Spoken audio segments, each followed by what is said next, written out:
Libre na, may $1,000,000 view pa. Yan ang Lovers Lane View Deck na talaga namang may napakagandang tanawin. At ang isa sa pinakasikat na pasyalan dito sa Bukidnon na mala New Zealand ang vibe, yan naman ang Communal Ranch.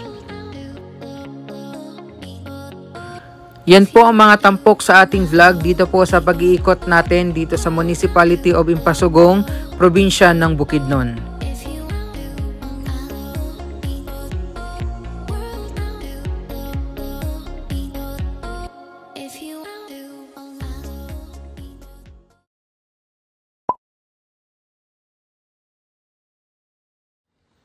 Yes po, magandang araw and welcome muli sa ating video today. Bale, ito yung part 2 ng pag-iikot-ikot natin dito po sa probinsya ng Bukidnon. And for today's vlog po ay andito tayo sa Municipality of Impasugong. Kung hindi ako nagkakamali, andyan po yung tourism office nila dito. At papasyalan natin today yung dalawa sa talagang kilalang pasyalan dito po sa Municipality of Impasugong, ang Lovers Lane View Deck at ang Communal Ranch. So later on makikita nyo po yun. And first time lang din natin magawi sa bahaging ito po ng Mindanao, no? Bali itong kalsada sa may left side natin, yan yung papunta po ng Cagayan de Oro City. At ito naman sa may right side kung papunta kayo ng Davao City naman po. Kaya samahan nyo kami today at silipin natin, pasyalan yung dalawa sa pinakasikat nga po na pasyalan dito sa Impasugong.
So, andito na tayo sa Lovers Lane View Deck ng Impasugong. And ito, naglalakad pa lang tayo pero napawaw na agad ako sa ganda po ng tanawin. No entrance fee dito. Yes po, libre lang. Pero tingnan nyo naman, $1,000,000 view yung tanawin na makikita nyo po dito. Yun nga lang dahil po tag-init season ngayon, summer na summer, at kahit saan po sa Pilipinas ay talagang damang-daman nyo yung init. Kaya medyo dry na rin po or nagkukulay brown yung ibang bahagi nitong kabundukan. Pero gayon pa man, napakaganda pa rin ng view na nakikita natin sa harapan natin today. Pero pagdating naman daw po ng tag-ulan season, so doon nagbabalik ulit, no, yung napakaganda at green na green or luntiang view or tanawin nitong kabundukan dito po sa Lovers Lane View Deck. Sa mga nagtatanong pala papunta dito, dahil kami po ay nag-commute lang, so magmula doon sa highway, sumakay kami ng tricycle papunta dito for 50 pesos and inabot lang siguro mga around 10 to 15 minutes po na biyahe papunta dito. Then after naman dito ay didiretso tayo doon sa Communal Ranch, isa pa sa talagang pinakasikat na pasyalan dito sa Bukidnon dahil nga sa mala New Zealand na vibe ng tanawin doon. So, pakita muna natin yung ilan sa mga aerial shots or drone shots natin dito po sa Lovers Lane view deck ng Municipality of Impasugong.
So ito po, on the way na tayo papunta doon sa Communal Ranch. So mula doon sa Lovers Lane view deck ay sumakay naman tayo ng motor o yung habal-habal nila dito na nasa 250 pesos po yung singil, balikan na po yon. Sabi nung driver na nakausap natin, no, aabutin tayo ng more or less 15 minutes na biyahe magmula doon sa Lovers Lane papunta po dito sa Communal Ranch. Medyo mainit nga lang, no, pag nakasakay kayo ng motor.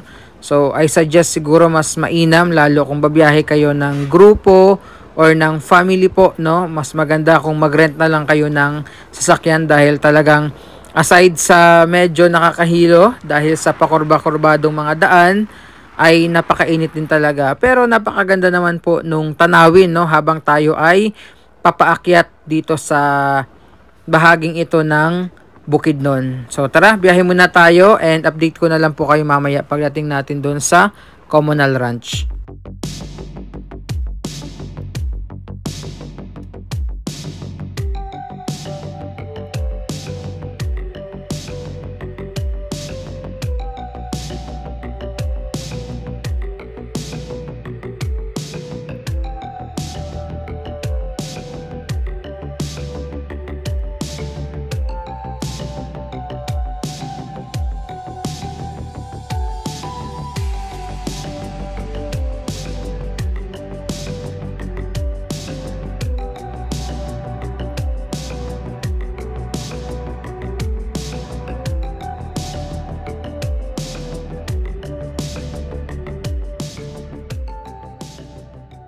So kung kanina po ay sementado yung kalsada na dinadaanan natin, so dito po ay rough road na. At bago tayo makatuloy doon sa mismong Communal Ranch, ay dumaan muna tayo doon sa booth kung saan nagbayad tayo po ng 70 pesos per head na entrance fee. So tara, tuloy natin yung biyahe at para finally ay makita na natin ng personal itong Communal Ranch po ng Impasugong dito sa probinsya po ng Bukidnon.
So finally po, andito na tayo sa Communal Ranch ng Impasugong Bukidnon. Kung mapapansin nyo, medyo or halos dry na talaga yung mga damo dito sa paligid. At yung view nga po ng kabundukan is halos, no, may mga portion or area na nagkulay brown dahil sa El Nino or tag-init season dito sa Pilipinas. Pero gaya ng sinabi ko kanina, at gaya rin po ng sinabi ng mga lokal dito, babalik daw po ito sa kulay berde or luntian sa tag-ulan season. So yun talaga, parang mala New Zealand yung vibe. And pakita ko sa inyo yung itsura po nitong Communal Ranch kapag talagang berdeng-berde po yung paligid. And also kung mapapansin nyo, no, wala masyadong puno dito sa paligid or dito sa Communal Ranch dahil isa itong grassland area. So mostly mga damo lang yung makikita nyo. Although may mga pailan-ilang puno din to, and isa nga sa talagang unique na makikita nyo dito, no? Ayan, nag-iisang puno at itong parang maliit na lake dito sa Impasugong or dito po sa Communal Ranch. At dahil nga rin po sa tag-init season, ayan, may portion po ng kabundukan na nasunog dito dahil daw po ito sa grass fire. So yun yung sabi ng mga nakausap natin na mga lokal dito, no, dahil daw po sa grass fire. Kung mapapansin nyo, yung bahagi ng kabundukan dito or yung pinaka-background nitong Communal Ranch ay talagang ang laki po ng damage ng sunog dahil po yan sa matinding init ng panahon or yung grass fire na tinatawag po.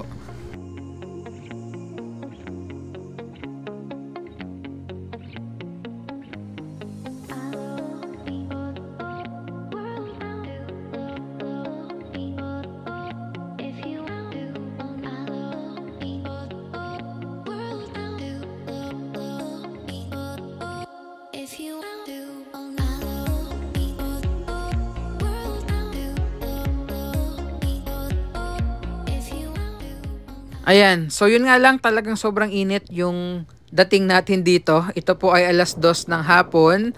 Halos wala kang masilungan dito, so better magdala po kayo ng payong and tubig kung papasyal man kayo dito. So maglakad-lakad muna tayo. Mahangin naman, malakas yung hangin. Yun nga lang, talagang tirik na tirik po si Haring Araw dahil sa tag-init season. And yan, no? Yan yung view ng Communal Ranch. And syempre, hindi pwedeng mawala, ipakita rin natin yung ilan sa mga aerial shots natin dito po sa Communal Ranch. By the way, hindi tayo masyadong nag-ikot-ikot dito kasi nga sobrang init din talaga ng panahon. And siguro mga ilang minuto lang din tayo nag-stay dito and umalis din tayo agad dahil nga sa wala masyadong lilim. Although merong tindahan dito or restaurant na pwede kayong kumain, no, or magpahinga for a while. Pero tayo ay saglit lang talaga yung pagpasyal natin dito dahil po sa sobrang init nga ng panahon at wala rin tayong dalang payong. To the city streets, we began to feel the fire. We rise like tall buildings as the chemicals they take us higher. The night's young, it has just begun as she puts her hand in mine. We wanna chase the night, wanna dance